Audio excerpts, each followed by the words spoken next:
Miss Berry, how are you doing this evening? I am doing well, Michael. It's so good to see you. How are you? Likewise, I'm doing great. Thank you for asking, and thank you for taking the time uh, to join us this evening. Want to start? You are embarking on a I can only imagine is a true adventure, Yes. and adventure of dedication to kind of be the peak for a lot of the work that you already have started. So, would you tell me a little bit about what you're about to embark on? Well, I am about to embark upon running for mayor of the city that I live in and love so very much, which is Denmark, South Carolina. Mhm. And I'm embarking upon um, letting the people know the power of their vote, and not only their vote, but the people power they possess. And we're on the pursuit of hope for the city of Denmark. Okay. Deanna, a lot of people know you from your activism, especially surrounding the water crisis there in Denmark. We know that you have received national attention for that. I want you to, before we get into you, I want you to tell me a little bit about the people of Denmark and who you're fighting for.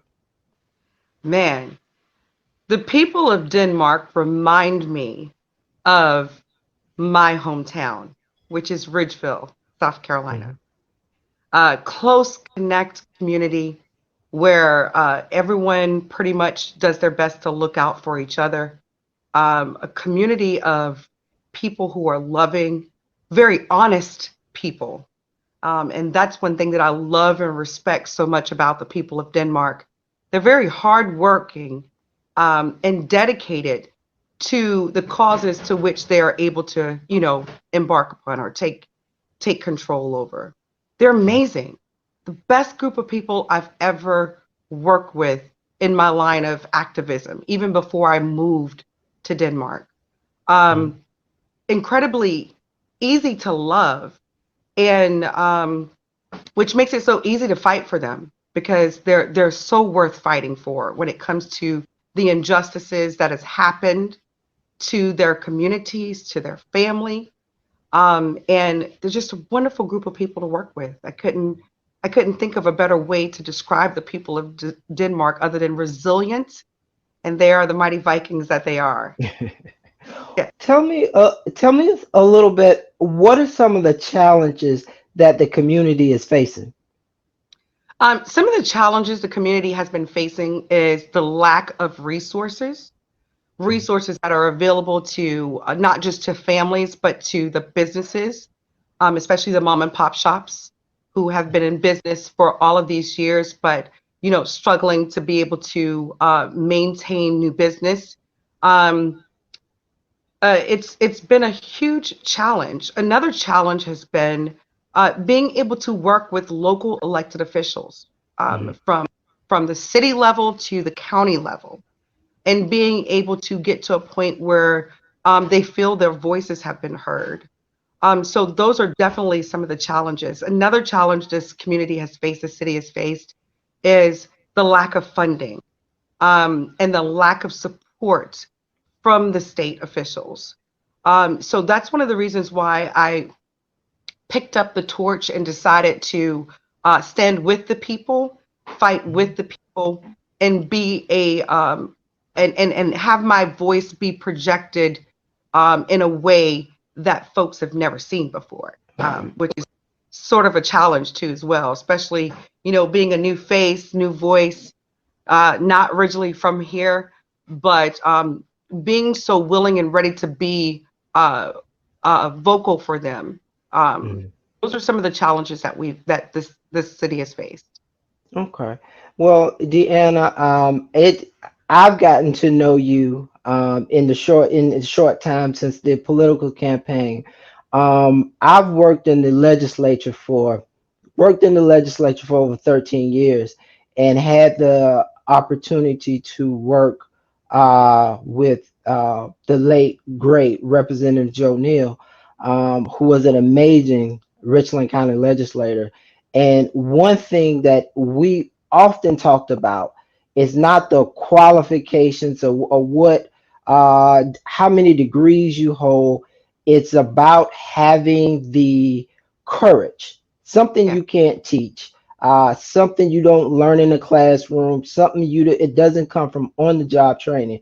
And if anything, one of the things that sticks out most in my mind when I hear Deanna Miller-Berry is courage. You have displayed amazing courage, tackling the water issue in Denmark.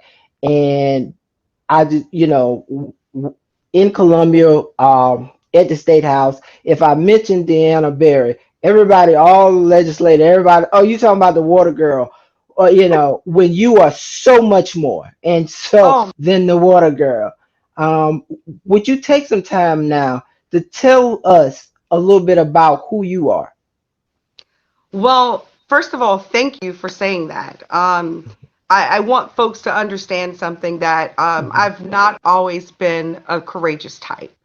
mhm, There was a time several years ago where, you know, I was at a point in my life where I felt defeated. And that was partly because of the situation that was happening with my daughter. mhm, Um, what gave me the courage that I have was my faith in God and knowing that if He is with me when I'm traveling the path that He set for me to travel, as long as I stay the course, there's yeah, no need for me to be afraid of anything or anyone because He's guiding me. yeah, So my courage is built on experience. Experience is a great teacher. No, I don't have the degrees. I've mhm, never been a politician. I'm not a career politician. I'm just your average mom. And like I tell people all the time, I'm a common man, but I'm a common man who's fearless when it mhm, comes to the challenges that not only my family face, but my community, especially if it negatively impacts um, individuals who are struggling. mhm. And that's been my thing from the start. So a little bit about me. I'm a disabled United States veteran. I served in the United States Army. Thank you for Uh, your loved, service. Thank you. thank you. I Mhm, loved it. I loved it so much. I tried to get back in even after being honorably discharged. And they told me very clearly, you can't come back if you're injured. But yeah, I served in the United States Army. I'm a devoted wife. My husband Pat is my support. He's my strength. He is the one who gave me the courage to be able to stand up when I'm facing adversity. mhm. My children, um, I have three children biologically and two by love, so we're a Okay. blended family. And I'm just your hometown country girl. I like hunting, I like fishing, I can outfish anybody, and I clean what I kill. So, and then I cook it. So, I'm just your homegirl. Mhm, But the homegirl with a passion, who's learned how to turn her pain into passion and use those experiences to be vocal and share so that it could help other people. So that's Deanna. I have no hidden agendas. The mhm, only agenda I have is the people's agenda and doing right and working with those who have the same like mind so we mhm. can continue this path and take not only this city, but this state and this country to another level. So, me doing the activism and being an advocate and now a mayoral candidate, this is my way of still serving my country in a Right. civilian capacity. And I love it with every inch of my being. Mhm. Thank you for that. What was the drive, or can you point to one particular issue or one day or time what what made you decide to switch from that activist role to taking on now a political more posture? You know, activism is one thing. I know a lot of activists and I know a lot of politicians. And there are different things that drive activists, where politicians are usually driven by a host of other reasons, and not all of them, because there are some politicians who speak just the way you speak. But this day and age, they're far and few. So I want to know what made you decide to make that you're going to do more than just be it activists, more than just advocate. You're now going to try to enact policy. Number one, my driving force was my daughter's situation. So when the doctors at MUSC told me that my daughter was going to die and there was nothing else they could do for her, I remember driving down Highway 61 after getting the news and crying hysterically. I remember stopping at the gas station right before you get 95, getting out, and the clerks came out to like hug me. They didn't know what was going on, but I didn't know what to do. It's like, who makes the decision to say, take her home and just make her comfortable?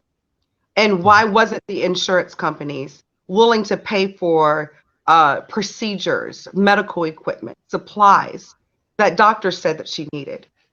So when I went and started working in the field long before, and I learned that people who were making those decisions to deny medical claims were people like, not medical professionals, but just people who come in to get a job and were bound by policy. And the more I got engaged into it, and the more I started getting involved in the community and finding out how many families were like me and what could we do to make those changes, talking with lawmakers and hearing different variations or different versions of why it can't be or why it shouldn't be, I felt we could do something more. So the more I got involved and the more I got engaged in the community while fighting for my daughter's life, I learned about this water crisis here in Denmark. And I'm like, oh my God. So we have healthcare issues.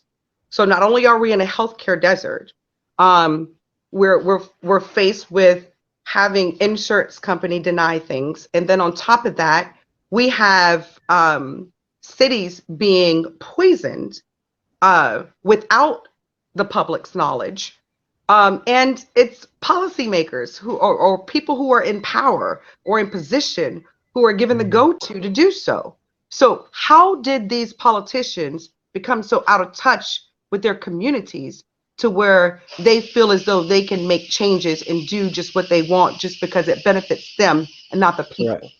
That's what was my driving force, and that's why I got engaged, and that's why I won't stop, because I understand now more so than ever that we the people have the power to elect qualified individuals, not based on their degree, not based on anything other than the fact of their experience, their knowledge with their communities, and their knowledge with politics, and understanding how the political game works, and then using that as an advantage to be able to change communities.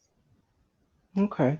You if elected, what do you feel your top three priorities will be if elected mayor? My top three priorities when I'm elected mayor, because I believe the people of Denmark are ready for a change, is number one, you said it best earlier, Michael. You said, people know me as the water girl. I want people to understand, especially the people in Denmark, that I'm so much more than the water girl. So definitely rebuilding our infrastructure, starting with the public works system, to make sure that we have safe, clean, affordable drinking water, not just for our residents, but also safe, clean drinking water and safe water, period, so that when industry comes, industry can stay. Because if you've got water that's filled with rust and all other kind of contaminants, we don't want to run the risk of those businesses thinking that, oh, we shouldn't come build here in this county or in this city, because of what the water may do to our machinery or our equipment. So definitely getting that up, rebuilding the business in Denmark. Denmark has been known as a place for travel, um, from the trains to the bus stations. We want to be able to bring or to rebuild the economic development in our city to where not only our city thrives, but the county. The third thing that's on my platform is affordable housing, to work towards working with residents to make sure that we get housing where folks can have adequate heating, air, during those times when it's cold and hot, and then just be able to have sustainable housing. I know you asked for the top three, but I'm going to give you one more. Go ahead. Education is definitely on my list of priorities because I have five top things. Mhm. So the fourth thing I'm going to give you is education. Being able to work with, especially the HBCUs that are housed in our city, to where we merge a partnership to where we can utilize the colleges to be able to help our city thrive. Okay. Um, Now when you run, you're going to people are going to ask, and voters are going to ask, what qualifies you to be mayor? What are your What qualifies me qualifications? to be mayor? Mhm. Number one, I have a heart for the people. Number two, I understand the office of mayor is not a position for me. It's a position for the people. I understand that the office of mayor is a seat that belongs to the people. And having the people's trust and having their vote and being elected as their mayor, it's important that I understand that that role means being accountable and fully transparent with the people and letting the people understand that I'm not perfect, nor will I ever be, nor will any politician ever be. But together, we can work together to take our city to a level it's never been before. Okay, okay. Now, tell us a little bit, give the people an opportunity. You have an event coming up tomorrow. Tell us about when, where, and how anyone could participate. Someone could participate if they would like to come out and show their support for you. Yes. So tomorrow we're having our campaign kickoff. It's going to be here at my house. I'm going to announce on the front steps of my home because I live right here in the heart of Denmark. Um, and we're going to keep, because of COVID, we want to respect, the fact that people's health come first. So we're Mhm. restricting the attendance to only 30 guests or less. Okay. However, we encourage everyone to please log onto my Facebook page, which is Deanna Berry. It's the campaign page, and we're going to be live streaming. So everyone can tune in, watch what we're doing, and then people will be able to hear a more detailed speech as to why I'm running for office of mayor. And then show their support. We're raising funds. I'm right now, since we've launched last week, we've already raised over $2,000. Okay. Um, for a campaign in our area, most campaigns don't raise a lot of money. Most of them are self-funding. What's different with our campaign and why we are working hard to raise as much money as we do is to be able to employ uh, people who are from this area to be Mhm. able to work on the campaign. It's the holiday season. COVID has wreaked havoc on our country, especially in rural communities like ours, and folks are struggling. A lot of folks in our area have not returned to work. A lot of Wow. folks in our area have run out of unemployment funds. So, it's like I want to be able to give back to the community in that way. So not only do we need to do like, your average campaign cost with like printing materials and getting the literature out to let folks know that I'm voting, I want folks to know that I'm continuously giving back. I've always given back from the day that I moved here. And that's never going to stop. So this is one way I Okay. can. If people wanted to donate or offer the volunteer, is there a place they can contact you, or what would be the best way to do that? Absolutely. So for all of you who are wanting to volunteer, uh, if you're able to do something that you think could benefit this campaign, because this is a people's campaign, you can visit our website, DeannaMillerBerry.com. You can also visit that website to also donate. It's a one-stop shop. Um, you can donate as well as request to volunteer. The emails will come to our team, and my campaign manager is amazing. Her name is Carol Coakley. Um, she's getting everybody in line and getting everybody prepared for what's coming next, because that's what we're doing. So that's how you can get involved. I encourage everyone to please get involved, because rural South Carolina needs just as much help as any other metropolitan or other big city in this city. And just because we don't make a lot of revenue or we don't generate enough revenue doesn't mean that we are not as equally as important. So that's how folks can get involved. Well, Deanna, I want to thank you for taking time to talk with me and to announce your candidacy here. Best of luck to you. And if all things go well, I plan to be with you guys tomorrow. Michael, it's been a pleasure, always a pleasure. And thank you so much for all that you do. And thank you for this opportunity. Okay. You take care now. You as well.